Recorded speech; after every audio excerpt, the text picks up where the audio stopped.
दिग्जीवितं प्रजाहीनं दिग्ग्रहं च प्रजां विना दिग्धनं चानपत्यस्य दिक्कुलं संततिं विना।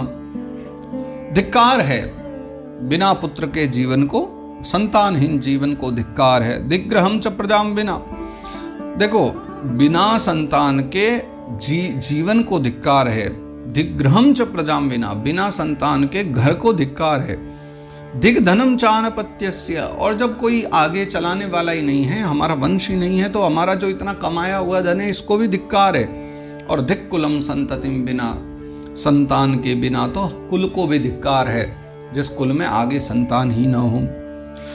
यहाँ वेद व्यास भगवान की भी चतुरता भी दिखलाई पड़ रही है लिखते हुए। देखो एक ही श्लोक में संतान के चार पर्यायवाची लिख दिए हैं।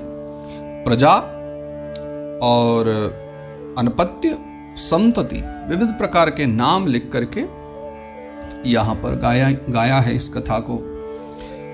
तो ब्राह्मण देवता कहते हैं, पाल्यते या मया धेनुः सावंध्या सर्वथा भवेत्, यो मया रोपितो वृक्षः सोपि वंध्यत्वमाश्रयेत्। मेरे साथ देखो कैसी अद्भुत बात हो रही है, मेरे साथ कितना बुरा हो रहा है कि पाल्यते या मया धेनु, जिस गाय को भी मैं पालता हूं, सावंध्या सर्वथा भवेत्, वो गाय बंध्या रह जाती है, बांझ रह जाती है। मेरे द्वारा पाली हुई गाय के कोई बछड़ा नहीं होता, बछड़ी नहीं होती, ये मेरा ही तो पाप है। और यो मया रोपितो वृक्षः सोपि वंध्यत्वमाश्रयेत्, अगर मैं कोई पेड़ लगा देता हूं तो वो पेड़ भी वंध्यात्व को चला जाता है, यानी उस पेड़ में कभी फल ही नहीं लगते, ऐसा पेड़ हो जाता है वो। अब आप ही बताइए, जिस पेड़ में, वृक्ष में फल फूल ही ना लगे, वो पेड़ की शोभा ही क्या होगी। और मेरे हाथों से तो ऐसा ही हो जाता है कि पेड़ में फल फूल ही नहीं लगते। यत् फलम मद्ग्रहायातं तच्च शीघ्रं विनश्यति, निर्भाग्यस्यानपत्यस्य किमतो जीवितेन मे। देखो यत् फलम मद्ग्रहायातं, अगर कहीं विपण से, बाजार से कहीं फल लेकर के हम घर चले आए, तच्च शीघ्रम विनश्यति, मेरे घर में कोई फल भी ज्यादा दिन रहता नहीं है, वो जल्दी ही घर आकर के खराब हो जाता है। तो निर्भाग्यस्यानपत्यस्य, ऐसा मैं निर्भागी व्यक्ति जो बिना संतान का, किमतो जीवितेन, मैं जीकर ही क्या करूंगा। घर में संतान हो जाती तो सब ठीक हो जाता, सब दुनिया भी प्रसन्न हो जाती, मेरे यहाँ गऊ के भी बछड़ा हो जाता, वृक्ष के भी फल फूल आ जाते। जब ये सब भी नहीं हो रहा है, मेरे पितर भी दुखी हैं, तो मैं जी करके क्या करूं। किमतो जीवितेन, इसलिए मैं मरना चाहता हूं। फिर और भी कहते हैं ब्राह्मण देवता, इत्युक्त्वा सरुरोदोच्चैस्तत्पार्श्वं दुःख पीडितः तदा तस्य तेश्चित्ते करुणा भूतगरीयसी। अब बताइए महात्मन, आप ही बताओ, ऐसी स्थिति जिसके जीवन में बनी हुई हो, जैसी मेरे साथ बनी हुई है, अब आप बताइए ऐसे में मैं क्या करूं। और इत्युक्त्वा सरुरोदोच्चैस्, इतना कह करके आत्मदेव ब्राह्मण ने रोना शुरू कर दिया। मन के जो भाव थे महात्मा को देख करके सब फूट पड़े, बाहर निकल आए वो भाव आंखों से माध्यम से। रोते रोते तत्पार्श्वम दुख पीड़िता, उन्हीं के पास में खड़े हुए ब्राह्मण देवता महात्मा के चरण पकड़ करके, जो दुख से बहुत पीड़ित है, रोने लग गए। तदा तस्य यतेश्चित्ते करुणा भूत गरीयसी। तो यतेश्चित्ते यानी उन यति के चित्त में, उन महात्मा के सन्यासी के चित्त में उसी समय फिर करुणा प्रकट हो गई। उन्होंने देखा कि एक ब्राह्मण देवता हैं, बड़े धार्मिक व्यक्ति हैं, तेज इतना है कि दूसरे सूर्य के समान लगते हैं, धर्म कर्म वाले हैं, लेकिन फिर भी इनके जीवन में ऐसा दुख, मुझे इनका दुख मिटा देना चाहिए क्या। महात्मा ये नहीं विचार कर रहे कि इनको संतान दूं, नहीं, वो विचार करें कि इनका दुख मिटा दूं। तो ये आवश्यक नहीं कि संतान देने से दुख मिटे, कुछ और भी उपाय हैं, वो विचार करते हैं। तो दया आ गई महात्मा को उसी समय, तो करुणा भूत गरीयसी, करुणा से भर गए महात्मा। तद्भालाक्षरमालां च वाचयामास योगवान, सर्वं ज्ञात्वा यतिः पश्चात् विप्रमुचे सविस्तरम। देखो तद्भालाक्षर मालां च, तद्भालाक्षर, भाल कहते हैं माथे को, और माथे में जो बहुत सारी रेखाएं हैं माला के समान, उन सबको देख लिया उन्होंने, क्योंकि वो तो योगवान है ना, योग निधि है महात्मा, तो वो यति, तो उन्होंने देखा उसके सब माथे की रेखाओं को देखा। और तद्भालाक्षर मालां च वाचयामास, उन सबको देख करके फिर बोलने लगे वो, सर्वं ज्ञात्वा यतिः पश्चात् विप्रमुचे सविस्तरम। तो उन्होंने सर्वम ज्ञात्वा यतिः पश्चात्, उन यति ने, सन्यासी ने, वो भाल के मालाओं को देख करके, अक्षर माला, वो जो सब रेखाएं हैं माथे की, उनको देख करके वो सन्यासी यति सर्वम ज्ञात्वा यति, देख करके ही सब जान गए वो महात्मा। और विप्रमोचे सविस्तरम, फिर ब्राह्मण देवता को इंगित करके समझाने लगे, फिर कहने लगे। यतिरुवाच, सन्यासी बाबा कहते हैं, मुंचा ज्ञानम प्रजारूपम बलिष्ठा कर्मणो गति, विवेकम तु समासाद्य त्यज संसार वासनाम। मुंचा ज्ञानम प्रजा रूपम, ये जो प्रजा प्राप्ति का, संतान प्राप्ति का मन में मोह लिए घूम रहे हो ना, ये झूठा ज्ञान, मुंचा ज्ञानम, इस ज्ञान को छोड़ दीजिए। ये जो ज्ञान आपको लगता है ना कि पितर तभी प्रसन्न होंगे जब संतान हो जाएगी घर में, इसको छोड़ दीजिए। बलिष्ठा कर्मणो गति, क्योंकि कर्म की गति बड़ी विचित्र है। इसको आप सीधा सीधा ये नहीं कह सकते कि बस ये कर्म ऐसा होगा तो ही ठीक है। नहीं, इस संसार में हजारों परिवार ऐसे भी हैं जहां संतान न होते हुए भी पितृजन बहुत प्रसन्न हैं। इसलिए आपका ये जो विचार करना है गलत है। और बलिष्ठा कर्मणो गति, कर्म की गति बहुत बलिष्ठ है, बड़ी प्रबल है। तो विवेकम तो समासाद्य, थोड़ा सा विवेक का आश्रय लो, विवेक के द्वारा विचार करो, सत्संग करो। सत्संग से जो विवेक मिलेगा उसके द्वारा त्यज संसार वासनाम, संसार की जो वासनाएं हैं उनका त्याग कर दो, उनको छोड़ दो। शृणु विप्रमयातिद्य प्रारब्धम तु विलोकितम, सप्त जन्मावधि तव पुत्रो नैव च नैव च। तो शृणु विप्र मयातिद्य, अब मेरी बात सुनो ब्राह्मण देवता। प्रारब्धम तो अद्य प्रारब्धम तो विलोकितम, मैंने अब आज तुम्हारा प्रारब्ध देख लिया। ये जो तुम्हारे भालाक्षर मालाम च, मैंने जो तुम्हारे भाल की माथे की रेखाएं देखी ना, उसको देख करके मैंने विचार कर लिया है, तुम्हारा प्रारब्ध देख लिया है। और सप्त जन्मावधि तव पुत्रो नैव च नैव च, अगले 7 जन्मों की अवधि तक तुम्हारे कोई संतान नहीं होगी। तुम्हारे पुत्र नैव च नैव च, संतान हो ही नहीं सकती। इसलिए अब रोना धोना बंद करो। संतते सगरो दुख मवापांग पुरा तथा, रे मुंचाद्य कुटुंबाशाम संन्यासे सर्वथा सुखम। देखो, संतते सगरो दुख मवापांग पुरा यथा। और ये आवश्यक भी तो नहीं है कि घर में संतान हो ही जाए तो वो सब आनंद ही आनंद देने वाली हो। भैया, ऐसे हमारे यहाँ बहुत सारे उदाहरण हैं। हमारे सनातन धर्म में जो इतिहास है, उस इतिहास में कितनी कथाएं ऐसी है कि जहां पर संतान के कारण लोगों ने दुख पाया है। संतते सगरो दुख, देखो सगर ने भी तो दुख पाया। सगर के जो 60,000 पुत्र थे, उन्होंने क्या किया, जाके कपिल मुनि के आश्रम को ही खोद दिया।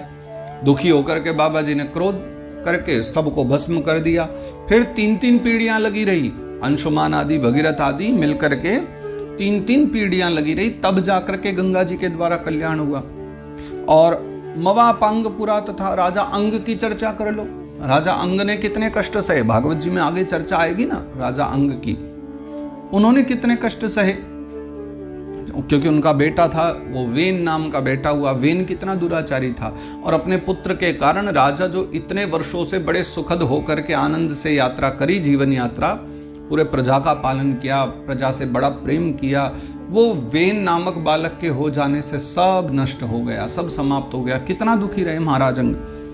तो ये जरूरी नहीं है कि बेटा हो जाए तो वो सुलक्षण ही होगा। अगर वो कुलक्षण ही हो गया तब आप क्या करोगे। इसलिए ये जो व्यर्थ की आप बातें कर रहे हैं ना, छोड़ो इनको। रे मुंचाद्य कुटुंब आशाम, और अभी भी कुटुंब को बढ़ाने की जो आपके मन में ये जो आशा है, विचार है, इसको छोड़ दीजिए। मुंचाद्य आज ही छोड़ दो। संन्यासे सर्वथा सुखम, फिर करना क्या है, बोले संन्यास को ग्रहण कर लो, क्योंकि संन्यास में तो सदा सर्वदा सुख ही सुख है। देखो, कुटुंब में रहोगे, घर परिवार में रहोगे, प्रत्येक मास की जितनी कमाई है उसके लिए परिश्रम करना है, पुरुषार्थ करना है। जो जो नई नई चीज जीवन में आती रहेगी उसको प्राप्त करने की एक व्यवस्था बनानी है। और इन सब में लगे रहोगे तो ये सब झंझट ही है, सदा इनमें फंसे रहोगे। संन्यास आश्रम में आ जाओगे तो जिसको कुछ नहीं चाहिए सोई शाहंशाह। जब कुछ चाहिए ही नहीं होगा तो चिंता किस बात की होगी, है ना। सुखमस्ति विरक्तस्य, यहाँ तो मौज ही मौज रहेगी, इसलिए चिंता छोड़ करके संन्यास ग्रहण करो। ब्राह्मण उवाच, तब फिर से कहते हैं यहाँ पर हमारे ब्राह्मण देवता आत्मदेव, विवेकेन भवेत् किम में पुत्रम देहि बलादपि, नो चेत्यजाम्यहम प्राणांस्त्वदग्रे शोकमूर्छितः। अब ब्राह्मण देवता ने इन सब बातों पे ध्यान ही नहीं दिया कि बाबा जी कह क्या रहे हैं। वो तो इतने पागल हो गए हैं पुत्र प्राप्ति की कामना को लेकर के कि वो सुनना ही नहीं चाहते। कहते विवेकेन भवेत किम में, विवेक से भला मुझे क्या मिलेगा महाराज, ज्ञान तो मेरे पास भी बहुत है, मुझे ज्ञान नहीं चाहिए, पुत्र चाहिए। पुत्रम देहि बलादपि, आप तो महात्मा हो, आप बलात् मुझे पुत्र दे दो, जबरदस्ती दे दो। आपके पास तो साधन का बल है ना, साधना का बल है, तो साधना के प्रभाव से, तप के प्रभाव से मुझे पुत्र दे दो। नो चैत्य जाम्य हम प्राणास्तदग्रह शोक मूर्छिता। ब्राह्मण देवता ने धमकी भी दे दी महात्मा को, बोले दे रहे हो पुत्र का आशीर्वाद तब तो ठीक है, नहीं तो अभी शोक में मूर्छित होकर के आपके सामने आपके चरणों में पड़ करके मैं अपने प्राणों का त्याग कर दूंगा। महात्मा मुस्कुराने लगे कि देखो कितना अविवेकी स्वभाव बन गया है इन ब्राह्मण देवता का। हृदय में अविवेक ने कितना घर बना लिया है कि एक महात्मा को डराना चाह रहे हैं। हमें कैसा डर, वो डर नहीं रहे, लेकिन फिर भी महात्मा को दया आ रही है। पुत्रादि सुख हीनोयम संन्यास शुष्क एव ही गृहस्थ सरसो लोके पुत्र पौत्र समन्वितः। वो कहते हैं बाबा जी आप कह रहे हो संन्यास ले लो, लेकिन महात्मन ऐसा संन्यास मुझे नीरस लगता है। पुत्रादि सुख हीनोयम, जिसमें पुत्र आदि का सुख ही नहीं है। अब आप महात्मा हो, आपको क्या पता पुत्र आदि का सुख क्या होता है। तो पुत्रादि सुख से हीन जो संन्यास है ना, वो तो शुष्क है, सूखा है, यानी नीरस है बिल्कुल, उसमें कोई रस नहीं है। गृहस्थ सरसो लोके पुत्र पौत्र समन्वितः। सरस क्या है? ऐसा गृहस्थाश्रम जो पुत्र पौत्र आदि से भरा हुआ है। हमें तो बस ऐसा ही गृहस्थाश्रम चाहिए, इसलिए आप मुझसे ये जिद न कीजिए, आप बस मेरे ऊपर कृपा करके मुझे पुत्र पौत्र आदि वाला बना दीजिए। इति विप्राग्रहं दृष्ट्वा प्राब्रवीत् सतपोधनः चित्रकेतुर्गतः कष्टं विधिलेख विमार्जनात्। तो इति विप्राग्रहं दृष्ट्वा, तो ब्राह्मण देवता का ऐसा बार बार आग्रह देख करके प्राब्रवीत् सतपोधनः, फिर वो महात्मा, वो तपोधन महात्मा कहने लगे, क्या कह रहे हैं कि चित्रकेतुर्गतः कष्टम विधिलेख विमार्जनात्। देखो पूर्व काल में एक बार ऐसा भी हुआ था कि एक चित्रकेतु नाम का राजा था, उसने भी सोचा कि मैं विधि के विपरीत चला जाऊं, और विधि के विपरीत जाने से क्या हुआ, उसको तो कष्ट ही उठाना पड़ा ना। तो ऐसे काम ही क्यों करते हो कि आपको कष्ट उठाना पड़े। राजा चित्रकेतु की अनेक रानियां थी, लेकिन संतान तो एक के भी नहीं हुई। तो अंत में राजा चित्रकेतु ने क्या करा, एक महात्मा से प्रार्थना करी कि पुत्र दे दो। महात्मा ने दे दिया एक फल की जाओ इसको खिला देना अपनी धर्मपत्नी को। अब इतनी सारी पत्नियों में किसको खिलाएं, तो जो सबसे बड़ी थी, बोले सबसे बड़ी है, ज्येष्ठा है, इसी को पवा देता हूँ। उसको फल पवा दिया। अब वो गर्भवती हो गई, उसके बालक हो गया, लेकिन बाकी की जो नारियां थी, बाकी की स्त्रियां थी, वो सब विचार करने लगी कि अब से तो महाराज इन्हीं को ही प्रेम करेंगे, हमसे तो प्रेम करने से रहे, हमसे क्यों करेंगे, बेटा तो उनके हुआ है, उन्हीं से प्रेम करेंगे। तो सब रानियों ने मिल करके उस बच्चे को मार दिया। और तब राजा चित्रकेतु बड़े रोए, बड़े दुखी हुए, हाहाकार मच गया पूरे राज्य में। तब अंगिरा ऋषि और नारद जी आए चित्रकेतु को समझाने, पर वो तो जिद पे अड़ाए, नहीं मुझे तो बेटा चाहिए, मेरा बेटा जिंदा करो इसको वापस। तो अंगिरा जी ने और नारद जी ने कहा चलो तुम्हारे पुत्र को ही जीवित करते हैं। बालक को जीवित कर दिया। बालक खड़ा होकर के बैठ गया, बोले जल्दी जल्दी बोलो क्या काम है, मुझे जाना भी है। चित्रकेतु ने कहा बेटा तू मेरा पुत्र है, ऐसे जाने की जिद क्यों कर रहा है, तू मेरा पुत्र है, पुत्र बन करके रहे। बेटे ने कहा कौन से जन्म के माता पिता, इससे पहले मैं न जाने कितने जन्म ले चुका हूं और आगे कितने जन्म और लेने पड़ेंगे, और आपको भी यही गति करनी।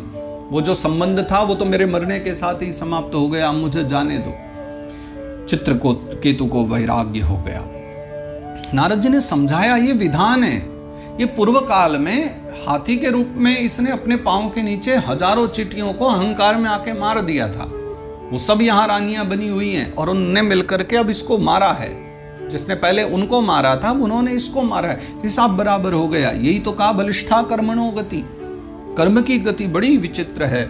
इसलिए चित्रकेतुर्गतः कष्टम विधिलेख विमार्जनात्, विधि के विपरीत जाने के कारण चित्रकेतु को भी बड़ा कष्ट उठाना पड़ा है।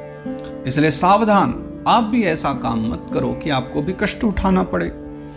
न यास्यसि सुखम पुत्राद्यथा दैव हतोद्यमः अतो हठेन युक्तोऽसि ह्यर्थिनं किं वदाम्यहम्। न यास्यसि सुखम पुत्राद्यथा दैव हतोद्यमः, वो सन्यासी महात्मा कहते हैं कि देखो भैया, एक बार किसी दैव की अगर तुम्हारे ऊपर कृपा हो भी जाए भले ही, लेकिन अगर विधि के विपरीत वो है तो कोई लाभ तो है नहीं, क्योंकि ये जो देव है ना, वो तुम्हारे किए हुए सारे उद्यम को हरण कर लेंगे। तुम चाहे कितना भी प्रयास करो, अगर विधि का विधान नहीं है, तुम्हारे पुत्र सुख का तुम्हारे भाग्य में ही कहीं नाम नहीं है, तो ऐसे में कोई लाभ नहीं हट करने का। लेकिन अतो हटे न युक्तो सी, लेकिन तुम तो हट से युक्त हो। आज तुम तो हट करने में लगे हो कि पुत्र मिल जाए, और अर्थीनम तुम मेरे सामने अर्थी भी बनकर बैठे हो। अर्थी मतलब मांगने वाला, इच्छा करने वाला। किम वदाम में, हम ऐसी स्थिति में भला मैं तुम्हें क्या ही कह सकता हूँ और क्या समझाऊं, क्या कहूं ताकि तुम्हारा कल्याण हो। तस्याग्रहं समालोक्य फलमेकं सदत्तवान् इदं भक्षय पत्न्या त्वं ततः पुत्रो भविष्यति। लेकिन किसी प्रकार भी जब ब्राह्मण देवता जाने को राजी नहीं हुए तो अंत में एक ही उपाय बचा था। तस्याग्रहं समालोक्य, उनके आग्रह को बार बार देख करके फलमेकं सदत्तवान्, एक फल उठा करके उनके गोद में धर दिया। इदं भक्षय पत्न्या त्वं, ये फल जो तुम्हारी पत्नी को खाना है, और ध्यान से जाते ही खिला देना पत्नी को। ततः पुत्रो भविष्यति, ये मेरा वचन है, अगर तुम्हारी पत्नी इस फल को पालेगी तो उसके पुत्र होगा। लेकिन सावधान, अपने हाथों से अपनी आंखों के सम्मुख फल खिला देना, क्योंकि दैव योग से तुम्हारे भाग्य में, विधि विधान में तुम्हारे भाग्य में पुत्र सुख नहीं है। तो मुझे लगता है मैं फल दे भी दूं तो क्या पता पुत्र न हो, इसलिए सावधानी से खिला देना अपनी पत्नी को।